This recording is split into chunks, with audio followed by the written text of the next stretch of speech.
Jake Claver says the XRP Ledger isn't yet ready for global finance due to its TPS. How can Ripple and the XRP Ledger increase this TPS to serve the global market? We're going to talk about that. We also have new updates from Brad Garlinghouse around the $120 trillion corporate treasury market. Ripple just entered some insider information that's being kind of released on X, the connections here to Swift. We're going to get into it. We also have some updates here from Christine Lagarde on cryptocurrency in the ECB. What is that going to mean? Let's just jump right into this. 1500 TPS is fast enough. No, it's not. In the past, I've stated things like about Cobalt, which was an initiative that was being developed that would have allowed XRP to scale to much higher TPS. Actually, Matt Hamilton actually asked his expert opinion because he is an expert. Like, he helped develop the XRPL. He worked at Ripple for an extended period of time. He mentioned that you need an explicit or implicit subnet on the XRPL along with the payment channels and the side chains in order to be able to scale infinitely for transactions. It just so happens that old Bob Way has a patent for a subnet on the XRPL. So when they roll that out, then it will be capable of managing transactions at scale for MasterCard and Visa and all of these other applications. But we do need that subnet in order to be able to fulfill the promise that a lot of people are hoping. All right. So is there anything else outside of the subnet? I just wanted to take a look at this XRP scaling TPS. The XRP Ledger is scaling beyond its historical 1,500 transactions per second limit through several major protocol and architectural upgrades that took effect mid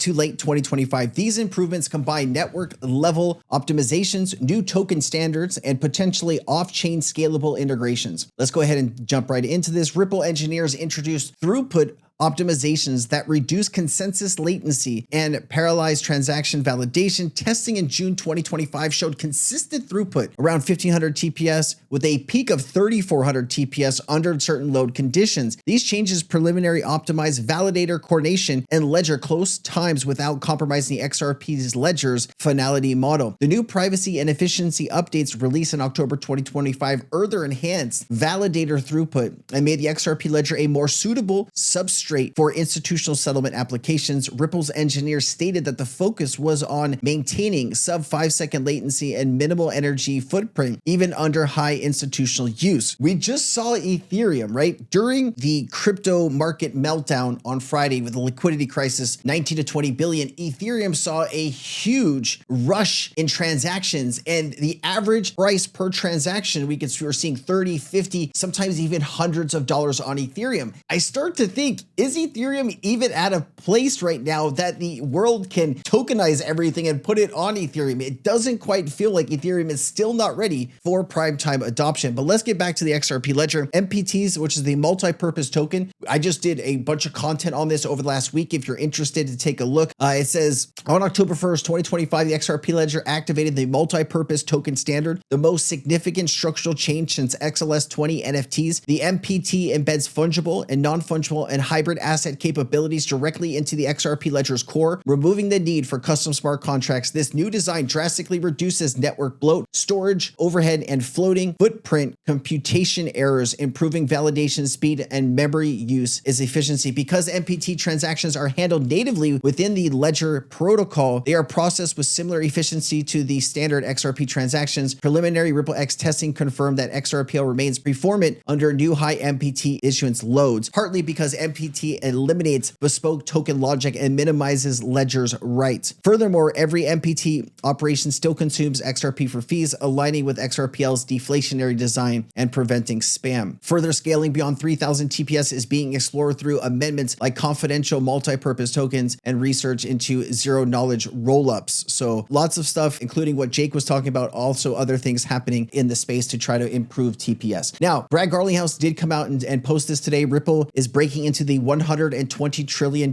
payments, treasury corporate payments market with the $1 billion acquisition of G Treasury. I just did a video released. If you go back to Thursday's content midday, you will see the complete breakdown of what all of this is going to mean for Ripple and XRP. I'm also working on a follow-up video that I'm going to record right after this. It should come out the same day as this video, hopefully, that gets into some really interesting things happening behind the scenes with G Treasury. Also, what are the next steps Ripple needs to do to compete with the JP JP Morgan, because the pieces that Ripple has been kind of putting into place here, it does look like they're going to go try to compete with the JP Morgans of the world. And it's really interesting to see how this play out. I did a ton of research on what companies Ripple will target next, and I think you're going to get value out of that. Crypto Cowboy said Ripple acquires G Treasury, provides 2,000 pre-configured connections to banks and global financial institutions worldwide. This includes direct API, SFTP, host-to-host, and Swift integrations, supporting real-time data flows for Treasury teams. These connections cover more than 13,000 banks globally, facilitating multi-bank access to over 1,000 clients in 160 countries. The network spans major institutions like Bank of America, JP Morgan Chase, HSBC, Deutsche Bank, and regional players in the APAC, EMENA region, ANZ, DBES, and BNP Paribas. So here is that. I also, Chad Steingraber highlighted this, the motherlode check, G Treasury Swift compatibility profile. So this is connected into Swift here. It is compatible. And then Monica Long says, I'm excited for Ripple and G Treasury to help corporates move money around the world faster, cheaper, 24/7, 365, and actively manage and grow their money through safe, more efficient solutions. It's the Ripple platform put to work in global corporate scale. The opportunity to unlock trillions of dollars in trapped capital for corporates is huge and ambitious. And I say exciting. Here we go. Brad Garlinghouse was on stage at DC FinTech Week. I did make a video about this entire interview and gave you my 2 cents. Here's a great clip for talking about Fed master accounts. One of the things I would ask everyone to do, both reporters and otherwise, is to hold traditional finance accountable for, yes, I agree, the crypto industry should be held to the same standard around AML, KYC, OFAC compliance. Yes, yes, yes. And we should have the same access to infrastructure like a Fed master account. You can't say one and then combat the other. Like, that's disingenuous and it's hypocritical. I think we all should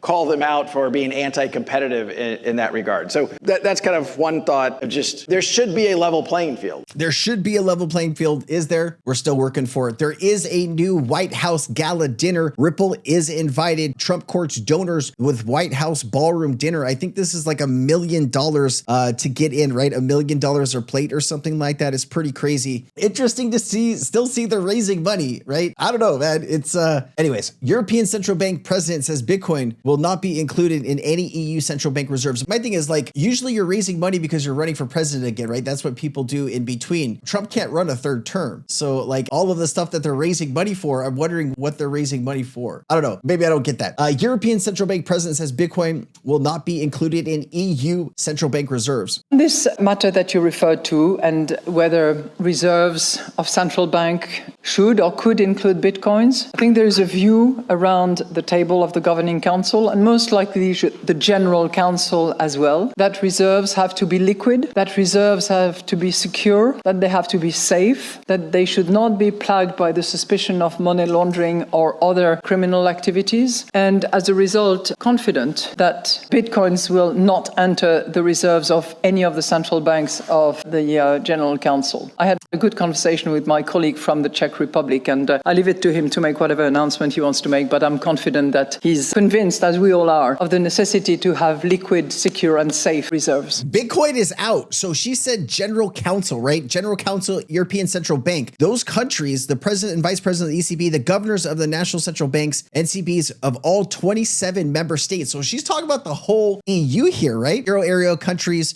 Australia, Belgium, Croatia, Cyprus, Estonia, Finland, France, Germany, Greece, Ireland, Italy, Latvia, Lithuania, Luxembourg, Malta, Netherlands, Portugal, Slovakia, Slovenia, Spain, and then non-EU, Bulgaria, Czech Republic, Denmark, Hungary, Poland, Romania, and Sweden. Interesting, right? Bitcoin not going to be entering any reserves for the European Central Bank. You start to wonder, okay, so what is acceptable? Not who's going to use Bitcoin. Do you think Ethereum is going to be acceptable to them? Or do you think it's going to be the XRP and the Stellars of the world? I don't know. You tell me. All right. Robinhood. Here is the CEO of Robinhood breaking down why tokenization is so important. Let's just play it. I do think that crypto itself, there's 2 ways to look at it. One is a tradable asset like options, futures, and equities. The other is as a fundamental underlying technology. Right. And in the second lens, it's the next stage in evolution. We've gone from from, paper and pencil, filing cabinet based financial services to mainframe to on-premise, and then more recently cloud. Now, crypto is the next stage in that, where a lot of the business logic that we've required businesses to actually build is now shared infrastructure. So exchanges, lending pools, payment processors, all these things are replaced by software. So I think in the future, crypto technology will power trading and all sorts of financial services, including trading in stocks and other TradFi assets. So the two will fully merge. The two will fully merge. Hey, really quickly, I just wanted to touch base on this. So this dinner, I just wanted to get some additional information because I was like, this is expensive. It's a $250 million fundraising campaign to build a White House ballroom. So all of these people that are coming, these companies that are coming, each pledged between $1 and $25 million each to get to this dinner. That's a lot of money, yo. All right. And then listen, there is a lot of fear right now in the markets. A lot of people believe maybe a trade war is coming back. Is the crypto market, bull market over? Oh man, it's uncomfortable for a lot of people. Often when there is fear, there is often opportunity. I'll see you next time. Nothing in this video should be taken as financial advice. This is for entertainment purposes only. I am not a financial advisor. Please seek financial advice if you need it. Let's get back to the video.